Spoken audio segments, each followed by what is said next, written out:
বৃহস্পতিবার সকালে ফুল এনার্জির সাথে সংসারের কাজ, বীজ বপন সবটাই শীঘ্রই সারলাম একটু সাজতে ভালোবাসি বলে। আজকে কেন বীজ বপন করলাম জানতে হলে তোমাদের অবশ্যই পুরো ব্লগটার সাথে থাকতে হবে।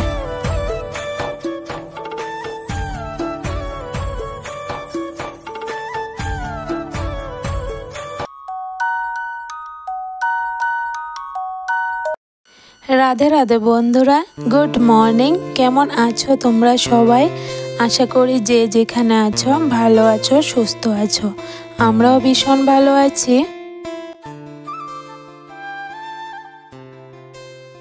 আজকের দিনটা হলো বৃহস্পতিবার।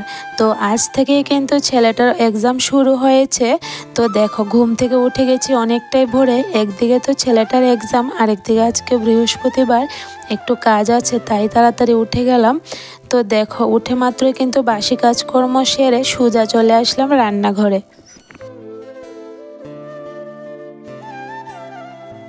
একদিকে চা বসালাম, আরেকটা চুলাতে ভাত বসিয়ে দিয়েছি। তো ভাতটা হতে তো একটু সময় লাগবে, যেহেতু সিদ্ধ চালের ভাত। তো এদিকে ভাতটা হতে হতে এখন আমরা সবাই মিলে চা খেয়ে নেব।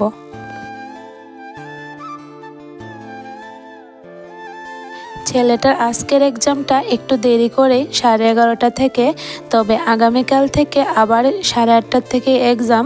তো দেখো, এখানে ভাতটা বসিয়ে দিলাম আর কুকারে একটু ডাল বসালাম। দাঁড়িয়ে দাঁড়িয়ে বিনগুলো কেটে নিচ্ছি। নিচে বসে তো কাটতে পারবো না, মেয়েটা খেলছে। তো ও এসে না বারবার দাওর মধ্যে ধরে। তো নিচে বসে আর সবজি কাটতে পারি না, বাইরে কাটতে হয়, না হলে এইভাবে দাঁড়িয়ে দাঁড়িয়ে কিন্তু কাটতে হয়। তো এখানে ভাতটা হতে হতে যতটুক পারলাম বিনগুলি কেটে নিলাম। এরপরে ভাতটা দেখি ফুটে গেছে, এখন ভাতেরও মার গেলে নিয়েছি।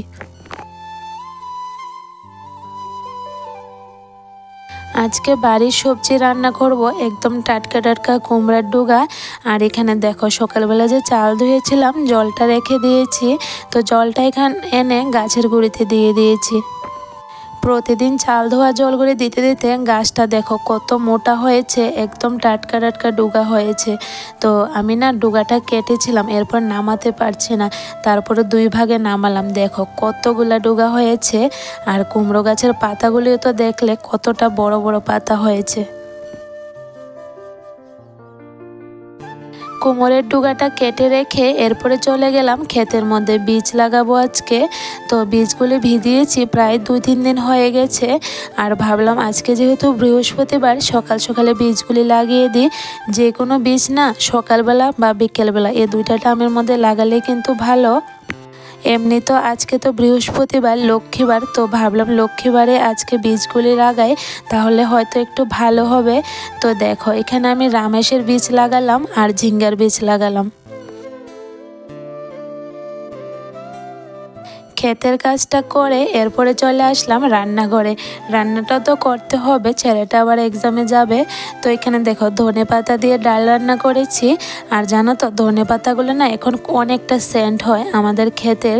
এখন যেহেতু শেষ হয়ে যাচ্ছে আর এতটা গন্ধ হয়, খুব ভালো লাগে। তো এখানে বিন ভাজাটাও বসিয়ে দিয়েছি।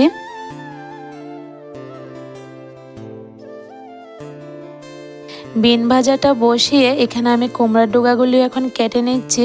তো দেখো, প্রথমে কিন্তু আমি পাতাগুলি সব আলাদা করে একটা পলিথিন কাগজের মধ্যে ভরে ফ্রিজে রেখে দিয়েছি। আজকে আর রান্না করব না, আজকে তো অনেকটা তরকারি হয়ে গেছে, তো আর রান্না করব না। তো এখানে এখন আমি ডুগাগুলিও কেটে নিচ্ছি। আর ডুগাগুলি যেহেতু এত মোটা মোটা, কাটতে এতটা ভালো লাগলো কি বলবো। কাটার পরে কুমড়ার ডুগাগুলোই দেখতে কিন্তু ভীষণ ভালো লাগছিল। তো গতকাল রাতে মাছ এনেছিল ও, তো ফ্রিজে রেখে দিয়েছিলাম। তো এখানে দেখো, আজকে আমি কুমড়ার ডুগা দিয়ে মাছ দিয়ে রান্না করব। অনেক দিন হয়ে গেছে সবজি দিয়ে মাছ রান্না করি না, মানে কুমড়ার ডুগা দিয়ে। আমাদের ঘরে জানো তো, বেশিরভাগ না মাছের পাতলা ঝোলটা রান্না হয়, সবজি দিয়ে একদম কম রান্না হয়। তবে আমি কিন্তু একটু সবজি দিয়ে মাছ তরকারি খেতে পছন্দ করি। আর এমনিতেও দেখবে, বাড়ির সবজি হলে তো কোনো তুলনাই নেই, বাড়ির সবজির স্বাদ একদম আলাদাই থাকে। আগে থেকে কিন্তু কুকারে আলুগুলি সিদ্ধ করে রেখেছিলাম, তো আলুগুলি ভেঙে দিয়েছি ডুগার সাথে। তো দেখো এখানে ডুগা আলুর তরকারিটা বসিয়ে দিয়েছি, এখন হয়েও গেছে মোটামুটি। এখন মাছ দিয়ে কিছুক্ষণ সময় ঢেকে রাখলাম। তো তরকারিটা রান্না হয়ে গেছে। আর আজকে কি কি রান্না করলাম এটা বলি তোমাদের সাথে আমি। আজকে আমি রান্না করেছি, ডাল রান্না করলাম, বিন ভাজা আর কাঁচকলা ভর্তা বানালাম, আর একটা আলু দিয়ে আর একটা ডিম দিয়ে ধনেপাতা বেশি করে দিয়ে একটা ভর্তা বানালাম, আর সাথে ডুগা দিয়ে মাছ দিয়ে রান্না করলাম। আলু ডিমের ভর্তাটা কিন্তু আজকে আমি বানাতাম না, ওই যে সকালবেলা খাওয়ার জন্য ডিম সিদ্ধ করেছিলাম, তো একটা ডিম খেয়েছি, আর একটা খেতে আর ভালো লাগছিল না। তারপরে কি করলাম, ডুগার জন্য যে আলু সিদ্ধ করেছিলাম, একটা আলু আর একটা ডিম দিয়ে একটু ভর্তা বানালাম। খুব ভালো লাগে জানো তো, এভাবে আলু ডিম মিক্সড করে যদি ভর্তা বানাই, বেশি করে ধনেপাতা দিয়ে আর পেঁয়াজ কুচি কাঁচা লঙ্কা দিয়ে। এমনিতেও দেখবে সকালের খাবারটা যদি যে কোনো বাটা ভর্তা হয় তাহলে কিন্তু খেতে ভীষণ ভালো লাগে।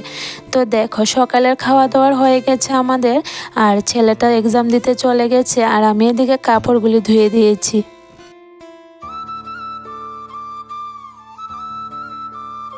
কাপড়গুলি ধুয়ে মাঠে মেলে দিয়ে আসলাম, তারপরে মেয়েটাকে স্নান করালাম, খাওয়ালাম, ঘুম পাড়ালাম। এরপরে দেখো শুরু করলাম বেডরুমের কাজ। সকাল থেকে তো রান্নাঘরের কাজ করলাম, ক্ষেতের কাজ করলাম, বাইরের কাজ করলাম, তবে বেডরুমের কাজটা হয়নি জানো তো। সকালে শুধু বাসি ঘরটা একটু করে ঝাড় দিয়েছিলাম। এখন যেহেতু মেয়েটা ঘুমাচ্ছে, তো ভাবলাম ঘর বারান্দাটা একদম ভালো করে মুছে নিই। আর জানো তো এখন এমন একটা দিন এসেছে, ঘরটা না একদম ধুলো ধুলো পড়ে থাকে, ভালো লাগে না পাড়া দিতে। তো যতই দেরি হোক না কেন আমি কিন্তু একটু করে হলো ঘর বারান্দাটা মুছে রাখি।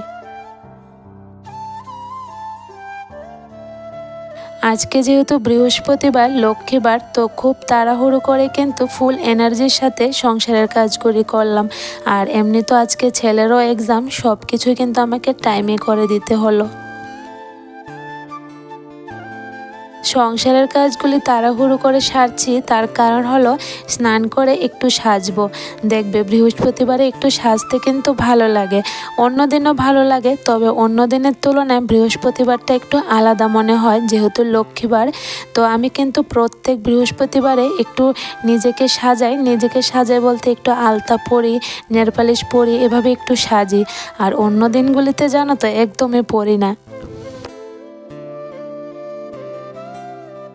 সাজগোজ করতে সব সময় পছন্দ করি, তবে সময়ের জন্য করে উঠতে পারি না।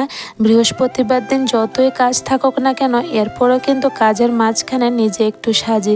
আচ্ছা যাই হোক, চলো এখানে দেখো বেডরুমের কাজও হয়ে গেল, বাইরের উঠোনও ঝাড় দেওয়া হয়ে গেছে। এখন চলে আসলাম রান্নাঘরটা পরিষ্কার করতে।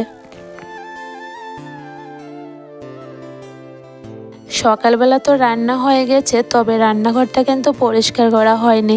তো এখানে দেখলাম সাপ্লাইও আসলো, জল তুলতে গিয়ে দেখি বালতিটা একটু নোংরা হয়ে রয়েছে, আয়রনের দাগ পড়ে আছে। তো ভাবলাম বালতিটাকে একটু মট দিয়ে এরপরে রান্নাঘরটা পরিষ্কার করব। তো জলের বালতিটা পরিষ্কার করে জল এনে ফিল্টারে দিয়ে দিয়েছি, এখন রান্নাঘরটাকেও পরিষ্কার করে নিচ্ছি।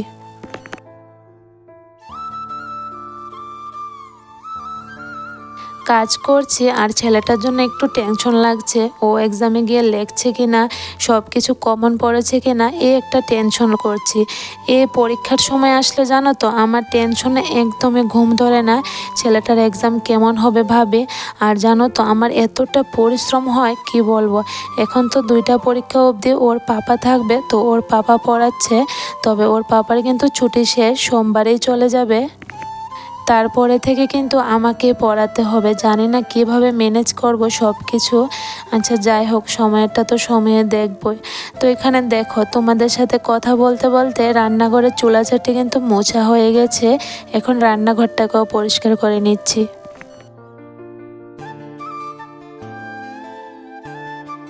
প্রতিদিন যদি রান্নাঘরটা না মুছি ভালো লাগে না, তবে আজকে তো বৃহস্পতিবার মুছতেই হবে। তো অনেকটা লেট হয়ে গেছে, এরপরে কিন্তু রান্নাঘরটা মুছে নিলাম। তো এতগুলা কাজ করলাম, জলের পিপাসা পেয়ে গেছে, জলটা খেয়ে এরপরে স্নানে যাচ্ছি। স্নানে যাওয়ার সময় দেখছি দুধ আসলো, তো দুধটাকে ফ্রিজে রেখে এরপর আমি স্নান করতে চলে গেলাম। আমার ঠাকুরঘরটা তো তোমরা দেখছো এতটা দিন খালি খালি, তবে খুব তাড়াতাড়ি কিন্তু আমার ঠাকুরঘরটা একদম পরিপূর্ণ দেখবে। এই কয়েকটা দিনের মধ্যে কিন্তু আমি ঠাকুরের আসন নিয়ে আসব আর সবটাই তোমাদের সাথে শেয়ার করব। মনের মধ্যে একটা আলাদা খুশি নিয়ে কিন্তু আমি পূজাটা দিচ্ছি। এই কয়েকটা দিনের মধ্যে কিন্তু ঠাকুরের আসন আমার ঘরে এসে পড়বে আর আমার ঠাকুরকে আসনে বসাবো। এতটা খুশি লাগছে কি বলবো।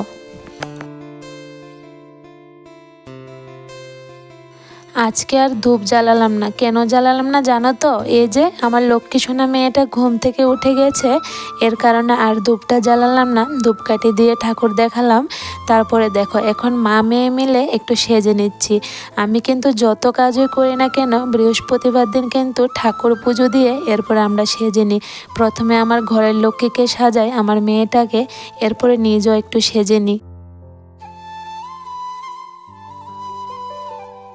দুপুরের খাওয়া দাওয়া করে একটু সময় রেস্ট করেছিলাম, এরপর আবার ধরলাম কাজে।